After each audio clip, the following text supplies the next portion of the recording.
playing against Seattle Seahawks, had 158. Then we came back Monday night, and I was playing against the Dolphins, and I was going in to score, and I broke my ankle. And from there, I never had surgery.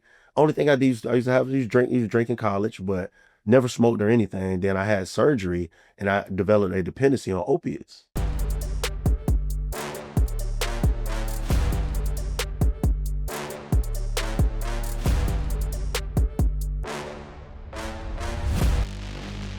We're so blessed to have you with us today. Thank you for joining us. You're the former starting running back at the University of Miami, played in the league with the Bucks, and where else? The Lions? Detroit, yep. And the Lions. Mike James, thank you for joining us on the Goldberg Rosen Podcast. Man, thank you for having me, man. It's a pleasure to see you guys again, man. It's an honor to be here. Yeah, you left out former Goldberg and Rosen employee. Nice. Come on, you forgot the best part of his resume. Where it all started, you know. Absolutely. It's crazy to think. What was that, about 13? Almost 15 years ago, 2010. Mr. Goldberg, blessed me with the opportunity to come in and have a job for the summer, and I needed it. I mean, at that time it was no NIL. You know what I'm saying? So kind of doing a lot of things on our own, trying to be able to survive in the summer. You take a couple classes, but, it's not the same, during the fall and the spring semester, in the summer. So having that opportunity really changed my life, not only because I needed a job, but just to see how corporate things were done, the inner workings of a corporate world, day to day, without like running into somebody or being physical and those things of that nature, just being able to communicate and get things done in a fashion that was outside of the football field. So it was amazing to see, and great moment in my life, And we were just blessed to have you because you were so classy. You came in with the same work ethic that you had on the football field in our office. And then we started to challenge you, right? Remember? Yeah. We do our lunchtime workouts. Yeah. See what this guy's really made of. That was actually good for me too, because I used to work out in the morning before work, with Swasey, then come in and, be with you guys, do some work. And then when we started going to spinning class, I was like, okay, this is going to help me really get in shape for the season. So it was really good, man. It was really helping me out. So the background between that is, as you know, as trial lawyers, we hate to lose, right? Mm-hmm. So we would go to spinning class of me, Brett, and Uncle Goldberg. And there's always like 2 or 3 professionals in there, like spinning you, So we're like, okay, they want to see something. We brought in our ringer. Yeah. They're like, look who's with us, guys. We made him wear those biker shorts. Yeah. Man, I'm telling you, because what I do remember about the spin class is when you have to sit up, stand down. Yeah. I wasn't prepared for it because that was my first time really doing spinning, you know what I'm saying? What gym was that? That was Equinox. The Four Seasons. Yeah, it was definitely nice. I do remember that. I remember the instructor. We would all be spinning. He'd walk up to Mike's bike, and all of a sudden he'd just be cranking it all the way up, and Mike's still just crushing it. And next thing I know, he's got his foot on the wheel. That was fun. I think one time he actually stood up on the wheel. Stood up the wheel with the knob. Yeah, man. Oh my goodness. Honestly, those spinning classes reminds me of like stories that I had at UM, just like working out with Coach Swasey and just how much they pushed us, early I was even, reminiscing about UM and just remembering the things we used to do. And I remember like other guys from, we had friends that went to other schools like Florida State or Florida or Georgia, LSU. And, we were talking to them about their strength, the strength program and what they were doing. And, certain guys were, telling guys on the team, like, hey man, we only run, we run 50s, we run 80s, run a few 110s, but, we don't really do like, long distance running, but Swasey, he ran track at Baylor.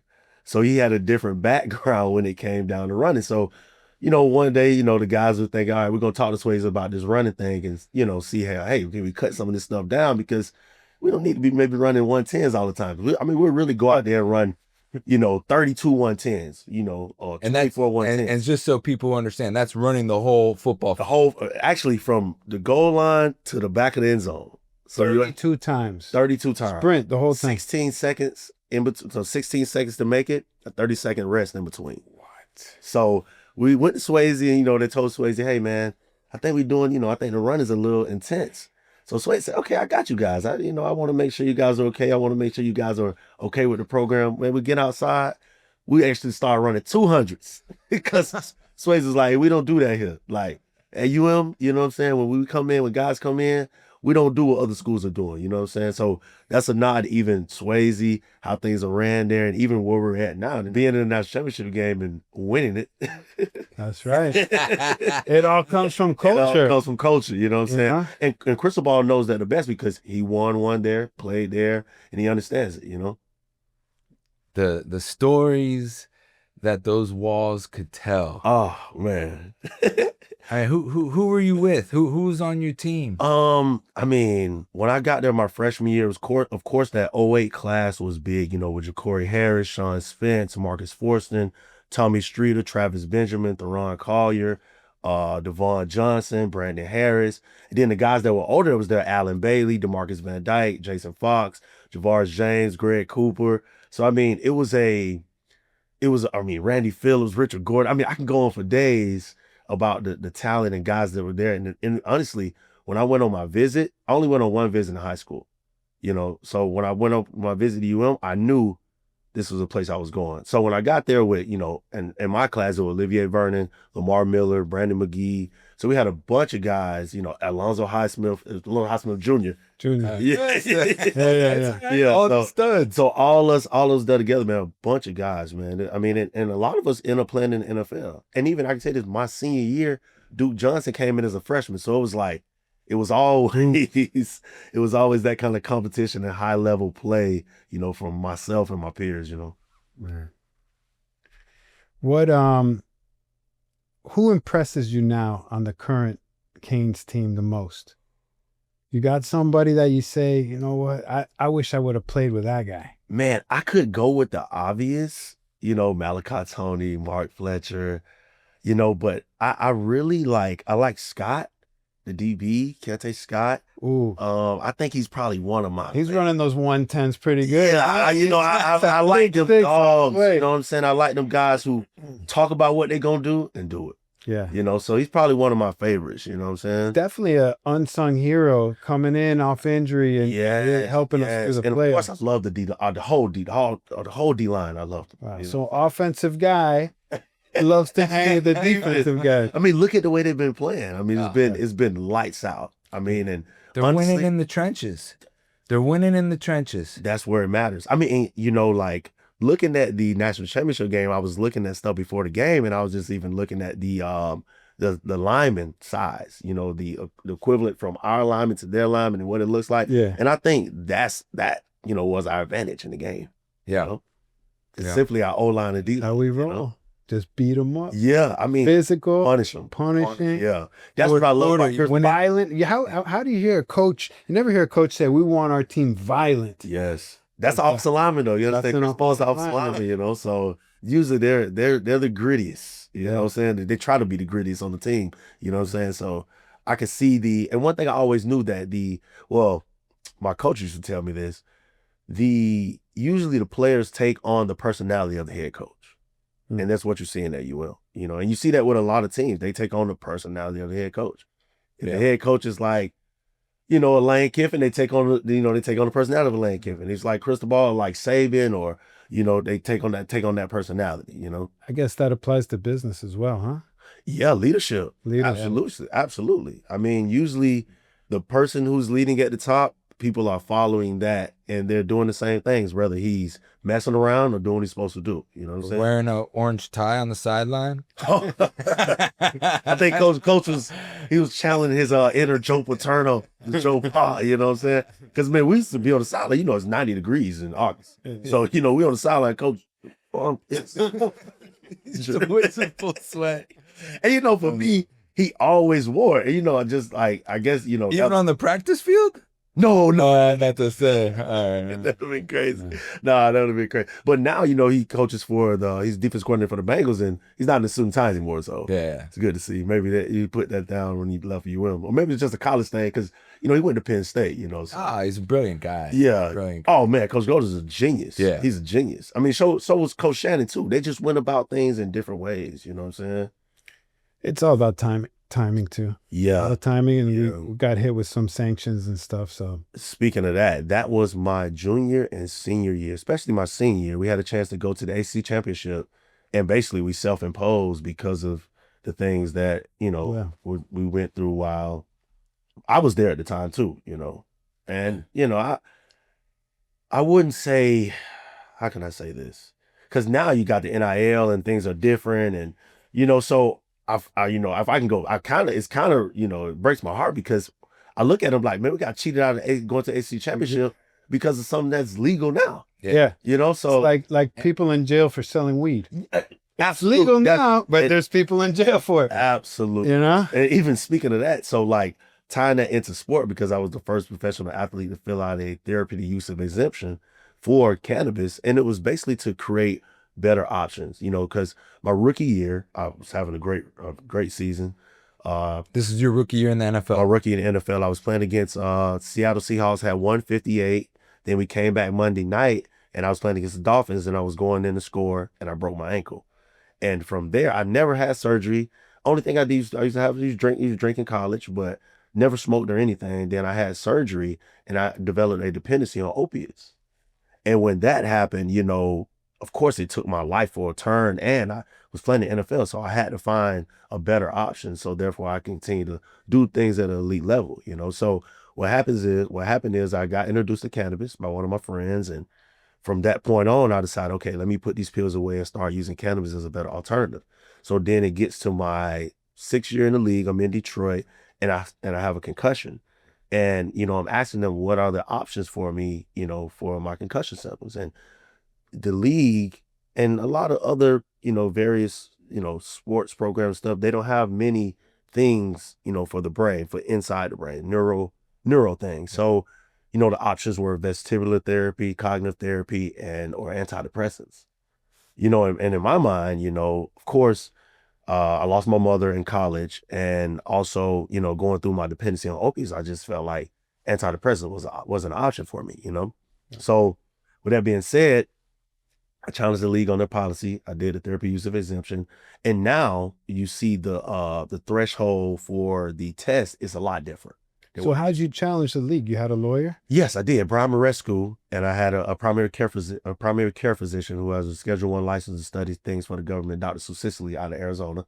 And she was my primary care physician, and Brian Marescu was my lawyer. And we had with the league, it's a workplace thing. So we had I don't want to get this wrong. We had an arbitration in New York. We had a mediator, and we went through things. And of course, I violated workplace policy. But what I was saying was enough to get the attention of the NFL to say, hey, look, we have a problem here. You know what I'm saying? We are getting punked with these opiates. And it's not, and I can't just say it's the league's fault, because guys want to play and they want to get guys back on the field. And the doctors the doctors can only prescribe the options that they have to prescribe. Big pharma. You know what I'm saying? So it's like with that, we have to now use a little common sense and say, okay, look, if these are the options, let's just have more. So therefore, these players can do things at elite level and can take things that are less harmful to them long term. Because we've seen what opiate has done to, middle of America, the East Coast. I mean, not just everywhere in America. What opiates have done to people. Destroyed lives, destroyed families. Man. And the pain just changes. It's not the pain necessarily from the injury because you're numb to it, but now the pain of life and addiction. Yes. And a lot of people don't if you don't have the certain resources, how do you even come out of that? Everybody's not in a financial position to get every piece of help they can, so I do think about those people. And that's what, after I, did that with the league and the policy has changed where guys are only getting tested 2 weeks into camp. It used to be 30 nanograms a milliliter. Now it's like 150 nanograms a milliliter. And for me to explain that, 30 nanograms a milliliter, you can pass the test in Walgreens because it's 50 nanograms a milliliter and still fail the NFL test. You're talking about the test of if there's marijuana in your system, because usually it's a urine test, right? Yeah. So they have tests at Walgreens, and those are 50 nanograms a milliliter. The NFL tests with 30 nanograms a milliliter. So it would be guys even thinking they're good. You walk on the streets of New York City and fail that test because that place is nothing but a smoke show. That's what I'm saying. So it's like with things like that, I knew, even the scientific stuff, the policy things had to change. So when that happened, I retired, from concussions, and then I got in lobbying and things like that, and being a plant ambassador, ambassador for better options, holistic medicine. And that's, Rohan, he went to Miami. That's where I seen him doing another another UM grad and a national champion too. That's true. Anna Marley. Yeah. So that speaks for itself. And he told me he was starting something, and I asked him, how can I help? So, I became, just influential in trying to help his brand grow to what it needs to be, and the people to get a understanding of what this plant really is and what it stands for. And, Bob did a wonderful job painting that throughout his young life, of painting what the plant means to the people and how it can really free the mind and help and give better options, especially when it comes down to, like I say, pain. I don't think nobody should deal with pain on a constant or daily basis. I think there should be some form of option to help you deal with that, manage. And look how you just let the universe take you where it needed to go. Yeah. Because you weren't one of those kids like some people we know, yeah, just smoking weed all high school and hanging out, and like you were actually had your nose to the ground. Yep. Career driven, athletics driven. Yep. And then the injuries that you sustained from playing football led you down this path, and now it's taking care of your family. Yep. You've helped others. Yep. You're making it so that people like you, people who are in your shoes now, don't have to take opioids. Absolutely. There's other ways to fight the pain. Yeah. Because you think about it, man. There's so many people outside of football just dealing with workplace, like, trying to be the best in their workplace, and trying to do that in pain is almost impossible sometimes, so. Man, look at our clients. Yeah. They get hurt. Can you imagine us going into court, right? We're like explaining to the jury or to the judge that our client's seriously hurt and now they're smoking marijuana. Yeah. That's helping them. Yeah. You think the judge is really going to understand that at this level? We're not there yet. Yeah, no. We're not there yet. Even though we're medically legal in the state. And it's progressing in the right it's getting direction. Better. It's getting better. And I think what helps get better is conversations like this. Yeah. It has to be had, and even at a professional level, like not just at a level where you're just saying, hey, let's just smoke weed and feel better. No, let's talk about the ailments, the thing that it really helps. I'm talking about people going out in Florida, getting a medical card, going to dispensaries, really getting the right things to help them with their pain, really going to see the doctors and so on and so forth. Because even what you said about going and trying to explain that to a judge, but what I don't like, even explain that to a judge, I'm thinking, what you do know is legal. It is a legal thing that this person is doing for their pain. Yeah. So that is like a good caveat, even though the judge may not understand it on the level of, compensation. Yeah. Well, we've had the other side of it, where we've sued corporations, big pharma, where they've given young people too many pills. Yeah. And they've died. Yeah. Oh, wow. Yeah. We've seen cases of, for example, a young girl, thousands and thousands and thousands of opioids prescribed and given to her by the big pharmacy. Rubber stamp it. Yeah. Rubber like stamp it's it. nothing. Nobody has a talk with her. Nobody says, hey, this isn't a good idea. Yeah. And then the doctors are making money off of it. The pharmacies are making money. The manufacturers are making money. The politicians are making money. And that's why the Sackler family, they got hit with a huge judgment. Yeah, and they had to file bankruptcy, Yeah. and they deserve to lose their fortune because I mean, you can't be out here killing people. And you know what hurts me even more? When they know the research behind it and they still continue to do it. it's like big tobacco. Yeah, it's like, how do you know what you're doing to people and you say, nah, F it, we're gonna keep doing it to them. Yeah. That makes you liable. Honestly. It's all of the power of the dollar. Yeah, it's huge. Power of the dollar. Well, we got the big game. Talk to us about maybe some of the war stories when you were playing. Man, so we had a lot of great guys on the team, you know what I'm saying? And like it would get really physical at practice. You know what I'm saying? I remember we had inside run, I ain't gonna name no names, we had inside run going on one time, and one of the defensive ends felt like he was getting held on every play. So basically defensive end was like, hey, MF, if you hold me one more time, I'm gonna beat you up. You know what I'm saying? So of course the offensive lineman, he couldn't block him, so he held him one more time. Defensive lineman threw him down, was on the ground pummeling him, and the offensive lineman got up and he came back to us. He was like, why you letting the guys jump? It's like, dude, it was only one person. It wasn't multiple people, So that's how we talk about those war stories. You're like, man, like I didn't see a person get beat up by one person. He thought it was 6 feet. So that's how physical it is. And I played for a little bit on the JV team at Palmetto High School. Yeah. And Kimbo Slice was on the same team. We had to do the tackling drills with Kimbo Slice. Oh, man. I would be counting what number he was. I'm like, no, I think I'm going to sit this one out, coach. You in the line like, you can go. You can go. That's one thing about football, though, like, and like even going back to, having options for pain, because you're going to get hurt playing that game. You're in a car accident every single play. Every play, you're going to get hurt. And the thing is when you think about the brain, you can have the best helmet in the world, but nothing stopped that brain from shifting in the skull when you're being physical out there, So I think neuro-protectants and things like that is going to be what kind of helps keep the game going at a high level. You know what I'm saying? Like I'm going to speak at the University of Miami. And, I'm speaking Dr. Vito, she's a researcher, but we're talking about cannabis, psychedelics, and elite sports. Because she's done studies, that's saying that psychedelics is even more of a greater ailment to professional athletes and the things they go through and the neuroprotectant and stuff like that. So, I mean, her research is phenomenal, you know what I'm saying? But there's so many different things out there that can really help guys play at the elite level and also be able to manage their life without pain, because there's so much violence within. There's 100% injury rate, Well, God bless you. 100% injury rate. Yep. You carry yourself like first class, just like you did when you walked in this office, man. Thanks. And you're doing great things for people, especially those people whose shoes they're trying to walk in your shoes. Yeah.